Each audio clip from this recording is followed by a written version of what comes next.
problematikat. Këto takime funksionojnë mbi rregullin Chatham House, mbi rregullin e konfidencialitetit.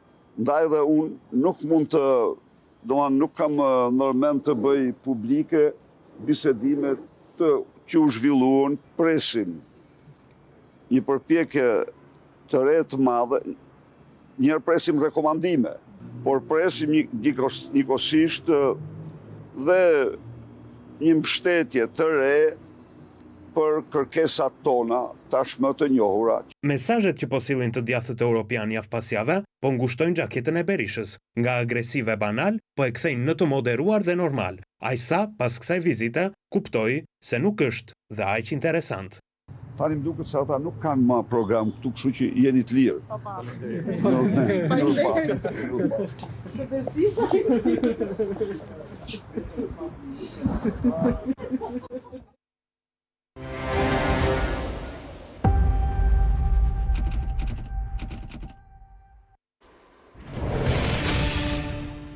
Na kishte marrë malli për doktore normale, apo jo, Beko? Po, mendoj se është hera e vetme ose shumë rallë që doktori duhet thënë të mos ketë çfarë të thotë më gazetarëve. Kishte nevojë për masazh.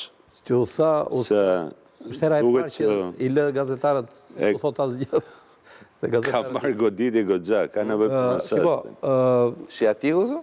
Ky ishte një grup që duhet vinte sipas doktorit, duhet vinte në gusht ose në shtator, grupi Fakt Mbledhës. Vitit kaluar. Pra të vitit kaluar. Në gushtin ose në shtator të vitit kaluar me njërë pas zgjedhjeve. Bërë një takim ai aty dhe tha që do vi një grup i madh që të mbledhi faktet për Fakt Mbledhës. Po pra, faktet për manipulimin e zgjedhjeve përpara se sa dilte raporti i OSB Odiri. S'të gjumë që? Nuk erdhën. Ata erdhën tani, raporti ka dalë, një pjesë e tyre rrezik kanë qenë edhe si vëzhgues në zgjedhje, janë të qartë me çfarë ka ndodhur në Shqipëri, duke i dhënë secilit kusurin e vet, si qeverisë dhe opozitës. Dhe paralelisht me këtë po e vurë sot doli përfaqësuesi i Bashkimit Evropian këtu në Tiranë, Gonzato, i cili bëri takim me dy bashkëkryetarët e përhershëm që po e ndritin këtë punë në zgjedhjeve, Gjiknuri Bilibashi, dhe ju tha që duhet bëni ndryshimet, duhet të reflektojnë ndryshimet në reformën zgjedhore sipas raportit OSB Odiri, duke i përmendur dhe disa nga pikat e këtij raporti.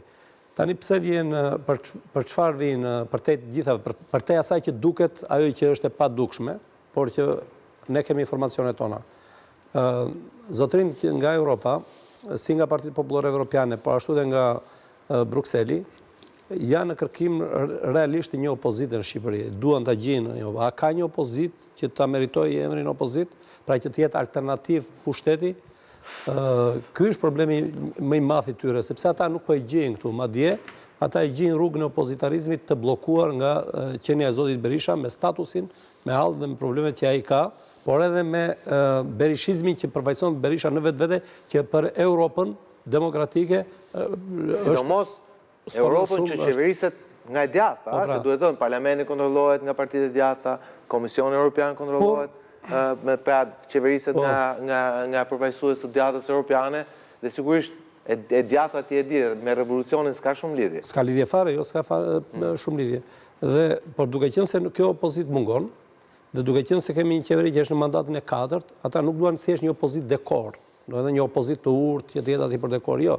Ata duan një opozit e cila realisht të përfaqësojë interesat e qytetarëve shqiptar, të jetë në linjën europianiste të Shqipërisë, dhe mbi të gjitha të japi garancitë e duhura që reformat do të vazhdojnë dhe do të jenë ashtu siç Bashkimi Evropian i ka definuar. Pra Europa po fut në hulli opozitën në radhë parë. Në radhë parë do fut opozitën sepse qeverin e ka futur në hulli vota që i ka dhënë qytetarë shqiptar duke i besuar një mandat të plot të 4 me 83 përfaqësues në parlament. Por kjo nuk do të thotë se pikërisht për këtë është dhe shqetësuar Europa, sepse di që kushdo që të jetë në pushtet për një kohë korruptohet, dhe kur qëndron gjatë, korruptohet edhe më shumë. Këtë din, kjo është postulat i njohur.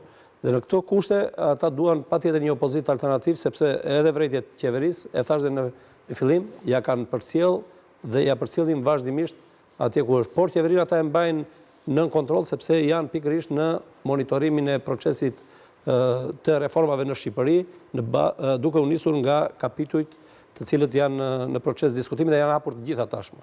A para mund tjetë, sigurisht, ajo që thotë Bego ka sens, sepse punë pare Plator, Partia Demokratike është grupi më i madh, dhe gjitha sondazhet tregojnë që do vazhdoj të jetë grupi më i madh opozitar, pavarësisht kurrjes për fat keq të vazhdueshme për shkak të berishizmit dhe të formave ekstreme agresive të bërit tij opozit. Por sigurisht që ka dhe element moderuar brenda kësaj partie, por është mjaft ky moderimi i Berishës, pra a duhet i besojmë lëkurës drejt Berishës si shfaqet sot? Qinë gjishtë sot, po?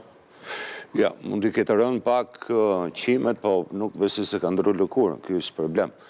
Dhe nuk është se mund të kemi ndryshim të Berishës nga fakti që vjen një delegacion i kaq i madh, i cili nëse përpara, si sta Beko, merreshi me fakt mbledhjen, tani këta kanë ardhur për të mbledhur Molotovët. Domethënë është Molotov mbledhës. Se në një farë mënyre, derisa del që duhet kemi kreativitet në mënyrën e bërjes së protestave apo të opozitarizmit, hiqet dorë pikërisht nga Molotovët, që është një shenjë e cila na ka superizuar jo vetëm në shqiptarëve, po Evropën po e po. Në gjitha rastet gjithçka duket sepse ne flasim për kushtet aktuale. Në kushtet aktuale, realisht, PD-ja padyshim që mbetet një nga forca më e madhe opozitare, por që brenda vetes aty dihen krizat e mëdha, pavarësisht të faktit të heshtjes të një pjese të madhe të faktorëve që janë aty brenda, në ecurinë apo në evolucionin e ngjarjeve që mund të ketë në të nesërme, ne nuk e dim se çfarë do ndodh. Nuk e dim sepse s'pari Berisha vjetërohet, jo, Berisha vjetërohet jo vetëm në moshë, po vjetërohet akoma më shumë dhe në ide, edhe në mënyrën e imazhit i tij. Dhe padyshim që nuk e dim se çfarë mund të ngjas nesër. Gjithsesi, mendoj se gjithë politika shqiptare ka nevojë për paktën për të vendosur të filloj bëj piketat të reja të vetvetes. Pra, jo vetëm thjesht ke Partia Demokratike, por mendoj se edhe të gjitha partitë politike duhet mendojnë që të përballen me një realitet i cili është në evoluim të vazhdueshëm. Dhe po nuk e evoluohet së brendshmi, nuk mund të kesh një jetë gjatësi apo një sukses i cili deri tani të ka mbajtur.